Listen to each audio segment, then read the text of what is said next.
안녕하세요. 소성 아트라인 치과의 조상호입니다. 저는 벽고 세미나란 이름으로 All About 레진 강의를 진행을 하고 있는데요. 프랙티컬한 테크닉에 중점을 두고 강의를 진행해 오고 있습니다. 제가 하는 전치부 레진 충전의 강의의 그 스텝 러닝은 다음과 같은데요. 이러한 과정들을 거쳐서 전치부 레진 필링에 대한 말씀들을 드리고 있는데, 그 중에서도 오늘은 그 쉐이프, 형태에 관한 이야기들을 원장님과 함께 진행해 보려고 합니다. 자, 형태라고 하면 그 구체적으로 말씀드리고 싶은 건 첫 번째 롭에 대한 개념인데요. 지금 보시는 그 사진은 앞니의 그 4급 충전을 네 부위를 메지오 디스탈로 네 부위를 진행을 한 경우인데, 11번과 21번의 메지얼과 디스탈의 충전 부위는 쉐입에 실패한 부위들을 보여주고 있습니다. 반면 11번의 디스탈 부위는 쉐입에 성공을 한 건데, 쉐입에 성공한 것과 실패한 것의 차이가 무엇에 있느냐? 바로 롭이 있고 없고에 있다고 말씀드릴 수가 있겠습니다. 롭이라고 하는 것에 대한 설명을 드리려면 좀 진화적인 부분을 말씀을 드려야 되는데, 진화론적으로 봤을 때 물고기는 잘 보시면 몰라가 없습니다. 어금니가 없고 다 뾰족뾰족한 이빨들로만 되어 있는데, 왜 물고기는 뾰족뾰족한 이빨들로만 되어 있을까요? 그것은 진화론적으로 이 물고기들이 손과 발이 없기 때문에 손의 역할을 하기 위해서 입에 이런 뾰족뾰족한 이빨들이 만들어진 겁니다. 이 이전 단계의 진화는 이빨이 없는 것이었겠죠. 하지만 요 다음 단계가 뾰족뾰족한 이빨들이 생겨났고, 그리고 이러한 뾰족뾰족한 이빨들이 있는 그 물고기들이 좀 더 적자 생존이 되었을 것입니다. 이런 뾰족뾰족한 이빨들을 우리가 이제 하플로돈트라고 부르고, 이게 치아의 첫 번째 기원입니다. 그리고 이제 진화는 계속되죠. 그래서 이 하플로돈트들이 퓨전이 일어나게 되고, 퓨전이 3개가 일렬로 일어나고 있는 것을 트리코노돈트, 그리고 가운데에 있었던 것들이 바깥으로 빠져서 수평적인 교환면을 형성한 것을 트리튜버큘라 몰라라고 해서 드디어 이제 몰라가 만들어지게 됩니다. 이렇게 몰라가 만들어지는 데 있어서 하플로돈트들이 퓨전을 할 때, 이 퓨전을 하게 되면 더 이상 하플로돈트라고 부르지 않고 그때는 이렇게 롭이라고 표현을 하고 있습니다. 그렇다면 인간의 치아는 몇 개의 하플로돈트, 다시 말해서 몇 개의 롭이 퓨전이 되어 가지고 구성을 하고 있는 걸까요? 상하계 대구치는 4개가 퓨전이 되어 있습니다. 그렇다면 앞니는 몇 개가 되어 있을까요? 앞니는 이렇게 버칼 쪽에 미지얼, 미들, 디스탈 롭 3개가 퓨전이 되어 있고, 팔라탈 쪽에 싱글룸 또는 팔라탈 싱글룸에서 뻗어나가는 마지날 리치 양쪽 2개 해서 4개 또는 5개가 퓨전이 되어 있다고 이렇게 얘기합니다. 그런데 우리가 주목해야 될 것은 바로 이 현면, 버칼 쪽에 있는 이 3개의 롭입니다. 왜냐하면 이 3개의 롭을 인사이드살 쪽에서 바라보면 각각 롭에 돌출된 부위들이 보이게 되고, 이 돌출된 부위들은 전방에서 봤을 때 샤프한 라인 앵글로 나타나게 됩니다. 그런데 이렇게 3개의 롭이 있다라고 우리가 생각을 하고 정확하게 표현을 해주지 못하고, 그냥 버칼은 하나의 면이지라고만 생각을 해서 이렇게 둥그렇게 만들어버리게 되면, 그러면 돌출된 부위가 없기 때문에 라인 앵글이 생기지가 않습니다. 바로 이 부위가 실패한 이유는 라인 앵글이 없기 때문입니다. 그래서 이 부위가 하지만 아까 말씀드렸던 대로 11번의 디스탈 부위는 라인 앵글이 있기 때문에 이 부위는 충전에 있어서 형태에는 성공을 했다, 이렇게 말씀드릴 수가 있겠습니다. 그리고 이 부위는 라인 앵글이 없죠. 그렇게 해서 이 부위 11번의 메지얼 쪽에가 원래 어떤 모양이었는지를 원래 형태를 보여드리자면 이렇게 라인 앵글이 있었습니다. 하지만 4급 충전을 하고 난 다음에 라인 앵글이 사라졌죠. 왜냐하면 롭을 형성해 주지 않았기 때문입니다. 그런데 잘 보시면 충전했던 부위보다 더 아래쪽에 있는 라인 앵글까지도 다 사라진 것을 볼 수가 있는데요. 이것은 왜 사라졌을까요? 그것은 바로 충전하고 난 다음에 팔리싱을 하는 과정 중에서 이 부위에 있는 형태를 무너뜨렸기 때문입니다. 그래서 스텝 러닝에서 가장 중요한 그 3가지 기본 컨셉 중에 마지막에 위치하는 것이 이제 팔리싱인데, 오늘은 팔리싱 얘기는 하지 않겠지만, 팔리싱이 가장 어려운 단계에 속하는 이유는 형태에 대한 이해 없이는 팔리싱을 할 수 없기 때문입니다. 우리가 팔리싱을 단순히 광을 낸다라고만 생각을 하기 쉬운데 그 앞에 전제 조건이 필요하죠. 바로 뭐냐면 형태를 유지하면서 광을 내는 것. 그것이 중요한 겁니다. 그래서 형태에 대한 이해가 없으면 팔리싱이 안 되는 것이죠.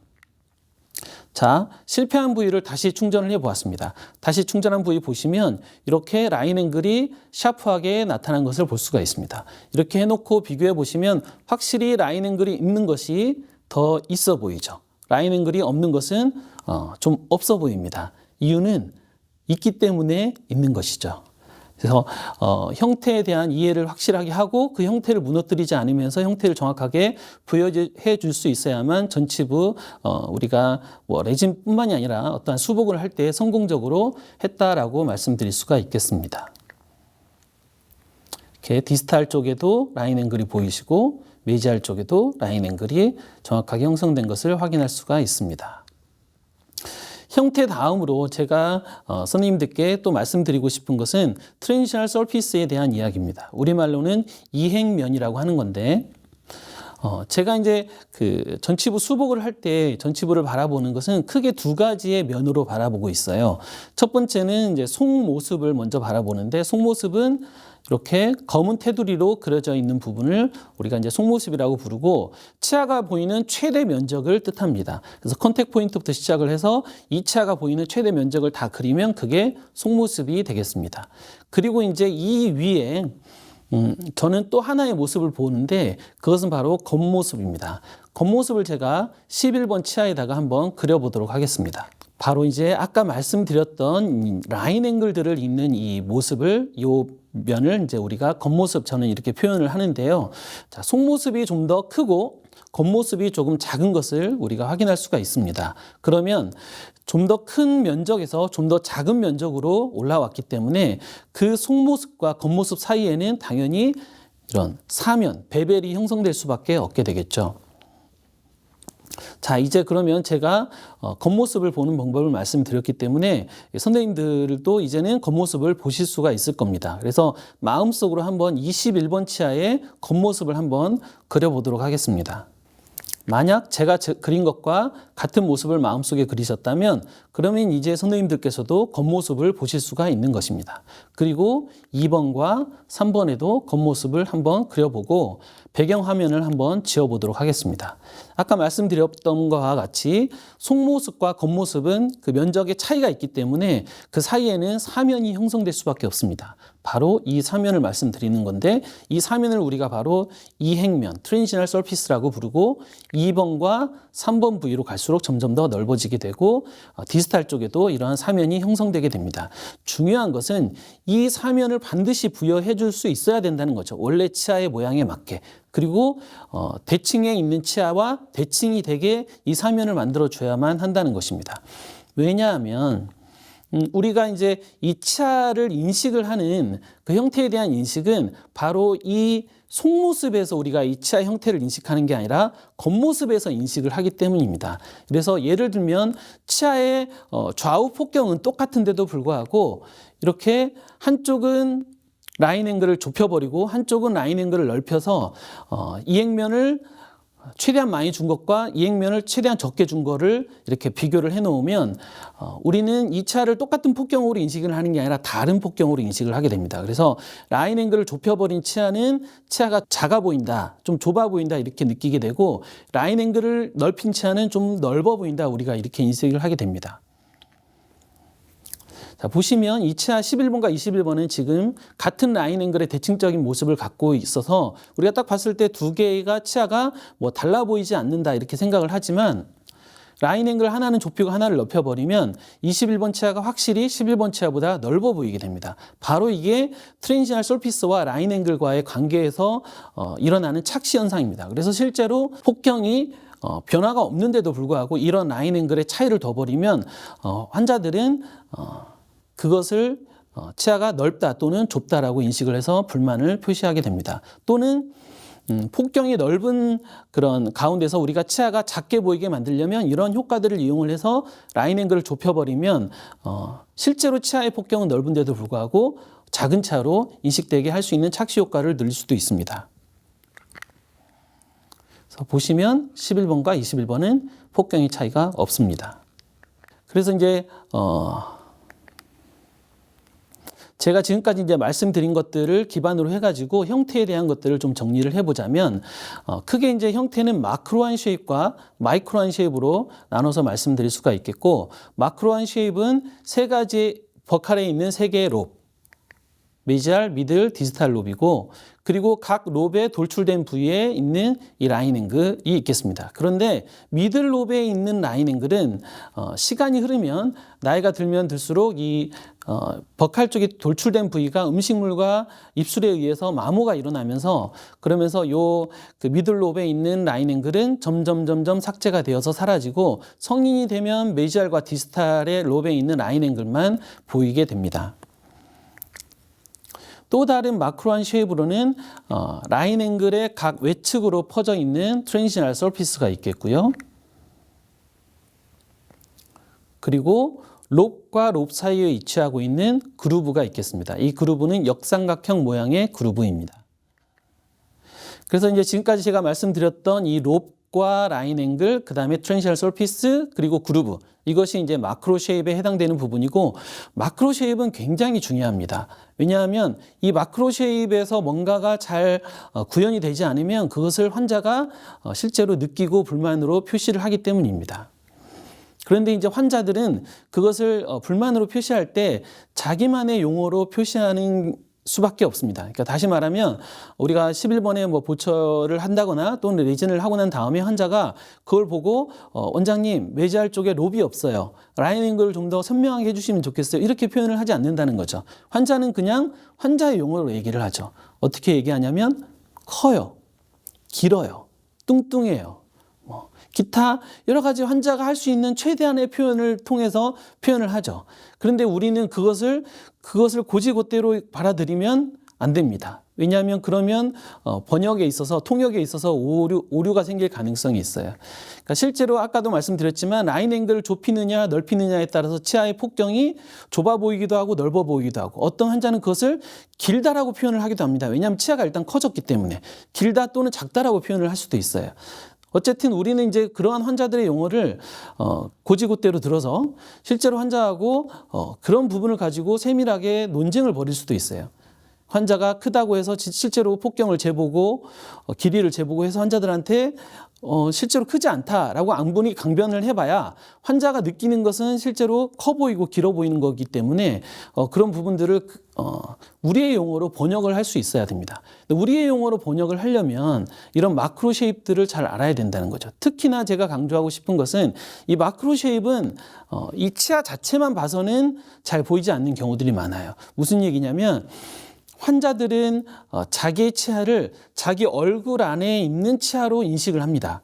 그래서 얼굴과 함께 치아를 보게 되어 있어요. 그리고 그것을 표현을 해주죠. 하지만 우리는 대부분 환자를 눕혀놓고 구강 내에 있는 환자의 치아만 바라보죠. 그러면 환자가 말한 것들을 놓치기가 쉽습니다. 그래서 제가 선생님들께 추천해 드리는 방법은 환자가 이러한 어떤 전치부 수복 후에 어떤 불만을 표시를 하게 되면 그 불만 사항들을 정확하게 기입을 하고, 그리고 난 다음에 환자의 안모를 촬영할 것을 추천을 해드리고 싶어요. 안모를 촬영할 때는 스마일도 촬영을 해야 되지만 완전히 풀 리트렉션 해서 촬영도 해야 됩니다. 그렇게 촬영된 사진을 가지고 환자분께는 일단 말씀드린 것들을 한번 체크를 해보겠다라고 말씀드린 다음에, 그리고 환자는 귀가를 시키고, 그리고 이제 컴퓨터 화면으로 크게 띄워놓고 환자분이 말씀하신 것들을 되새기면서 이 환자 얼굴 안에 있는 그 치아를 한번 유심히 바라보면, 그러면 정말로 환자가 말한 대로 치아가 커 보인다거나 길어 보인다거나 또는 뚱뚱해 보인다거나 또는 작아 보인다거나, 어쨌든 환자가 말한 것들이 이해가 되는 순간이 오게 됩니다. 그리고 그 원인을 이제 찾게 되면 대부분 전부 다 제가 말씀드린 이 마크로 쉐입 안에서 이유들이 다 포함되어 있는 경우들이 많습니다. 그러니까 라인 앵글이 너무 좁혀졌다거나 넓혀졌다거나 이런 부분들이죠. 그래서 이렇게 환자가 컴플레인 전치부 충전을 하고 난 다음에 컴플레인을 할 때 그 컴플레인을 단순히 그 곧이곧대로 들어서 그것을 반박을 하거나 하면 환자와의 분쟁은 커지는 방향으로 가게 되죠.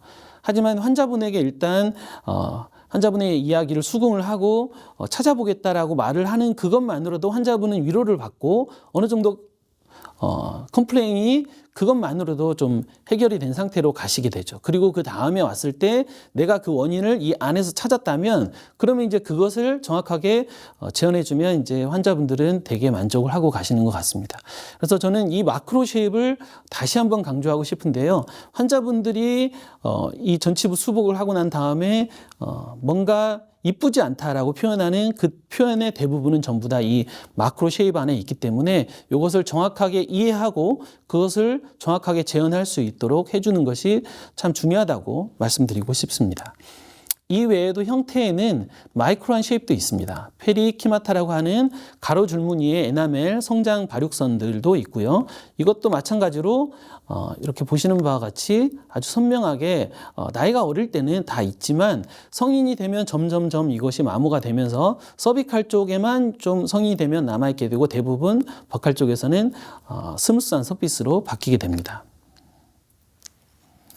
그리고 이것은 이제 형태라고 볼 수 있겠네요. 예. 이 롭의 가장 절단 부위에 해당되는 부위, 마치 이제 롭이 끝날 때 꼭지처럼 이렇게 끝나는데 말 그대로 이제 영어 해석 그대로 꼭지에 해당되는 마멜론이 있겠고요. 이 마멜론은 이 롭 그 다음에 페리키마타와 마찬가지로 성인이 되면서 점점점 기능에 의해서 마모가 일어나게 됩니다. 그래서 이렇게 점점 성인이 되면 사라지게 되죠. 예, 그리고 이제 아까 말씀드리려고 했던 이건 형태는 아니지만 옵티컬 이펙트로 인사이자 헤일로라는 게 있습니다. 인사이자 헤일로는 투명한 에나멜질이 검정의 그런 백그라운드를 만나게 되면 그러면 이제 그 끝에서 일어나는 그런 어떠한 광학적 효과로서 하얀색 띠를 말합니다. 건조되어 있을 땐 잘 보이진 않지만 이렇게 젖어 있으면 그 효과가 더 극명해지게 됩니다. 그래서 11번과 21번의 끝에 있는 하얀색 띠, 이것이 이제 인사이자 헤일로에 해당됩니다. 이 정리를 하자면 이제 마크로 쉐입의 롭과 라인 앵글과 트랜지션 서피스 그루브 다시 한번 강조하고 싶고요. 그 다음에 마이크로 쉐입의 페리키마타와 마멜론. 특히 이제 나이가 어렸을 때 이제 초등학교 한 1학년부터 4학년 사이에 액티비티가 많아지잖아요, 애들이. 그러면 이제 앞니가 파절되어서 오는 경우들이 있는데 이때는 이제 마멜론이나 또는 필요하다면 인사이자의 옵티컬 이펙트인 인사이자 헤일로까지도 우리가 형성해 줄 수 있으면 더 좋겠다 이렇게 말씀을 드리고 싶습니다. 네. 이것으로 오늘 제가 형태에 대해 준비한 강의는 모두 마치도록 하겠습니다. 감사합니다.